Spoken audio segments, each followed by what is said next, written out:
Hello and welcome to the Squared Circle Psychobabble. My name is Michael Valenti. This is Ralph Valenti.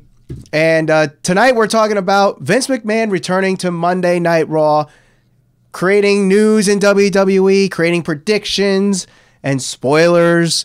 What does this all mean for WWE? Ralph, we talked about the ratings ad nauseum. They're dropping. They're at all-time lows. We have several videos on that. You can go to the links in the description to watch or listen to those episodes. And I mean, I don't want to talk about the ratings again, honestly, but you almost have to. You have to. You have to. So at this, relevant. It is. You have to at this point. But you have Bryan Alvarez, who's reporting that big things are happening in 2019. What on earth could it be? What could it be? I don't know. It's difficult for me to say, and like I told you the other day, I'm not going to get my hopes up too high. I'm also not going to get my hopes up for Monday night because WWE right now is kind of in a position where it's like, okay, well, what can they really do? There's all these rumors going around. I think a lot of people are setting themselves up to be a little disappointed because, I mean, granted, I don't really know what to expect. They say they're going to shake things up. Now, what could that really mean? That could mean they could call some guys up from NXT. That could mean the brand split ends. That could mean, you know, people getting traded from Raw to SmackDown, SmackDown to Raw.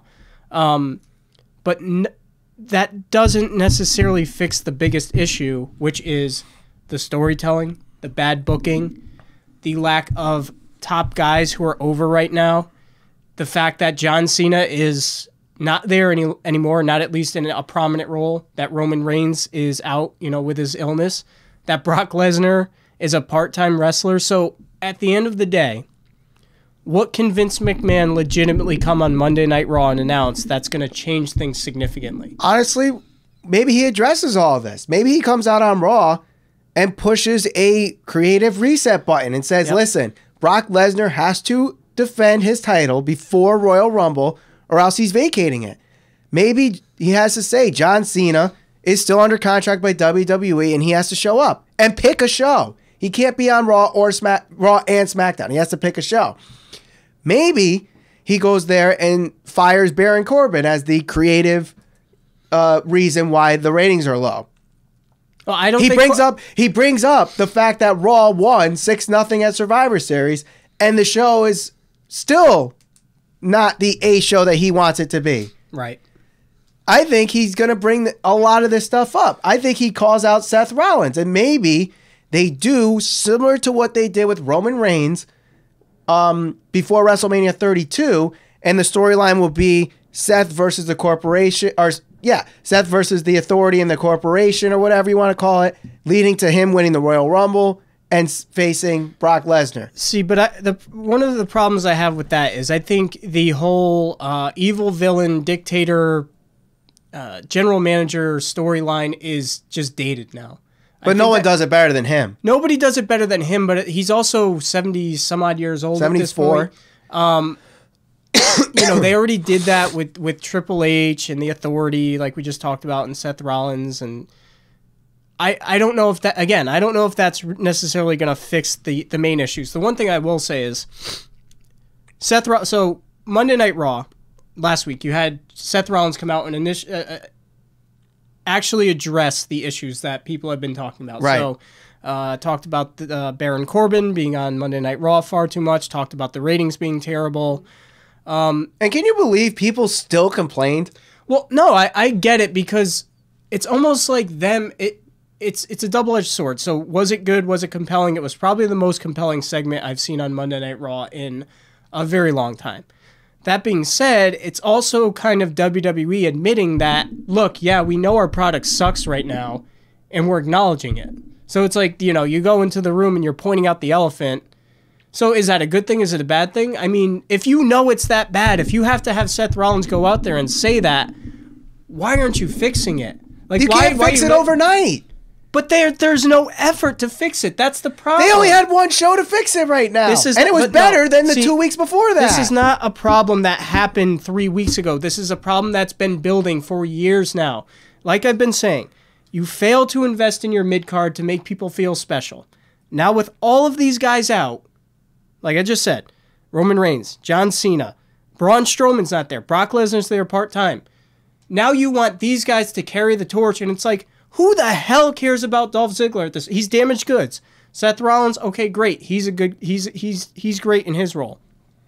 Baron Corbin as the GM, nobody cares. Like, nobody cares about these guys. The tag team division is a mess.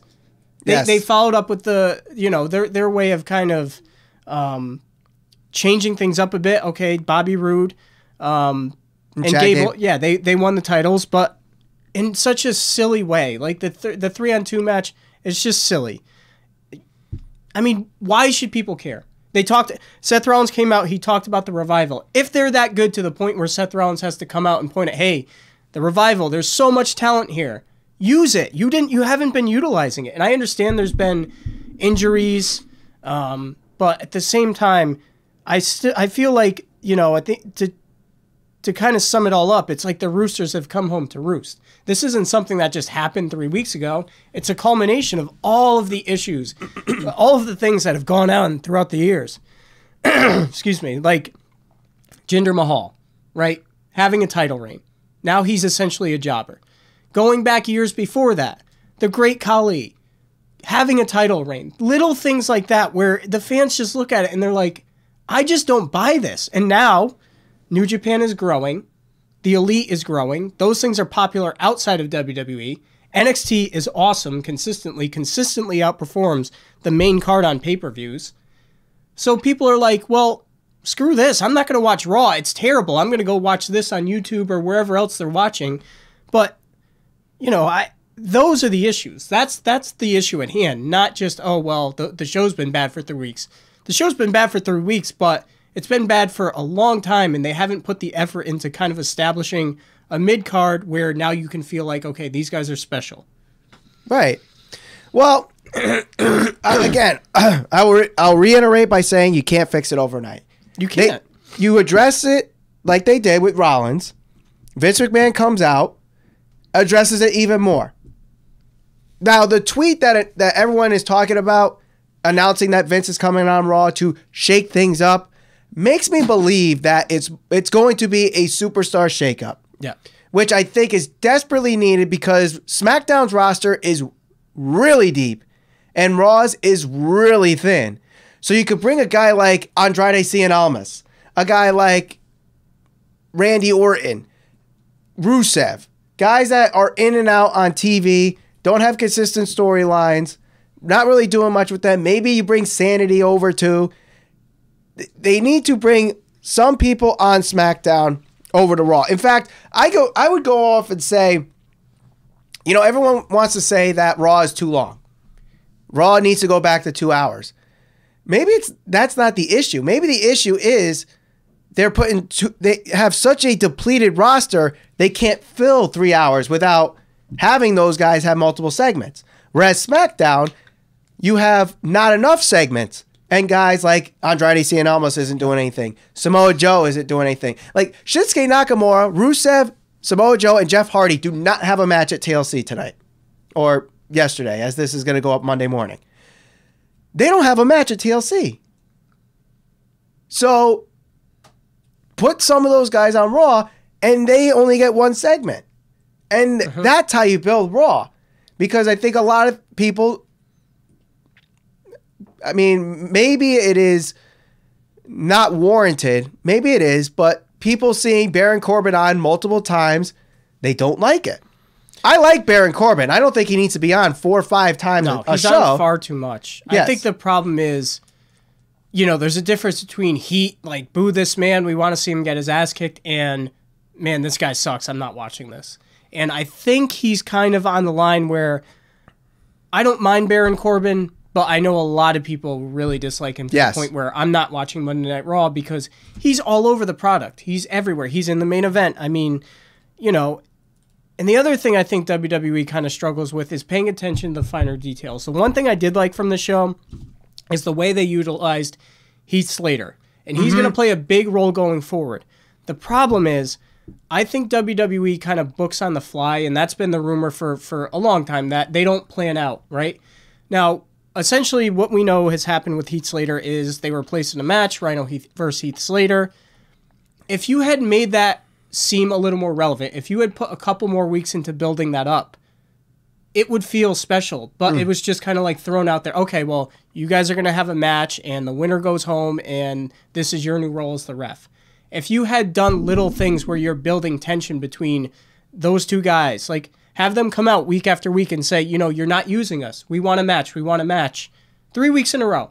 Okay, at least they're showing face. At least people know they're playing a prominent role in one way or another. And then, okay, I'll give you guys your match. It's against each other, and whoever loses goes home. You lose your job. Little things like that. Like, they don't pay attention to that stuff. Now, again, we're recording this before TLC, but you bring up the Heath Slater thing. I think if Heath Slater is going to be the ref in the Baron Corbin match, if it even happens, you have, say Braun Strowman still can't compete because he's recuperating from his elbow surgery. What if Kurt Angle comes out and replaces him? Mm-hmm. That's something that stays consistent with a storyline. But you have people out there that are saying that Bray Wyatt is going to replace Braun Strowman.